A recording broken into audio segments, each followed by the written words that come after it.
ঝুমকি পরী নয়, নকল পরী। এবার হিরণময় সহ সবার সামনে আদালত চত্বরে বোমা ফাটালো দেবদত্ত। প্রতিজ্ঞা ধারাবাহিকে দেখা যায় সব বাধা টপকে আদালতে হাজির হয়ে যায় অভির জন্য। যখন অপেক্ষা করতে থাকে ছুটি, অভি তখন সামনে এসে দাঁড়ায়। ছুটি যেন প্রাণ ফিরে পায়, ভাবতে থাকে, উকিলবাবু আপনি এসেছেন, আমি জানতাম আপনি আসবেন।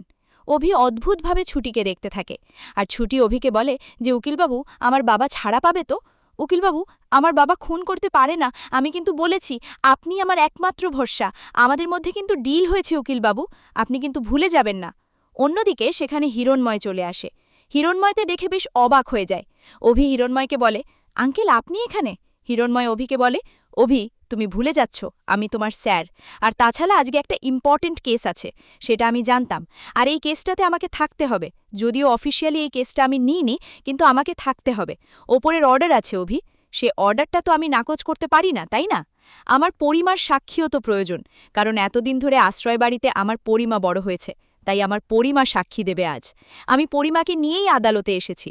ঝুমকি সামনে আসে, আর ছুটিকে দেখে ভাবতে থাকে, ছুটি যাকে এত বাবা বাবা করছিস, তাকে তো তুই বাঁচাতে পারবি না ছুটি। তোরই পালিত বাবা এবার জেলেই কাটাবে। অবশ্য তোর আসল বাবাকে তো আমি নিজের বাবা বানিয়ে নিয়েছি। এসব কিছুই ভাবতে থাকে ঝুমকি। অন্যদিকে ছুটি ভাবতে থাকে, ঝুমকি এরকম কেন করছে, আর ঝুমকি সত্যি কথা বলবে তো, নাকি মিথ্যে সাক্ষী দেবে? ছুটি এগিয়ে গিয়ে বলে, ঝুমকি ভুলে যাস না, এতদিন ধরে ওই গুরু বাবাই কিন্তু আমাদেরকে ছোট থেকে বড় করেছেন, ভুলে যাস না। এরপরেই দেখা যায় হিয়ারিং শুরু হয়ে যায়। অভিরুমা, প্রমোটার সবাই থাকে।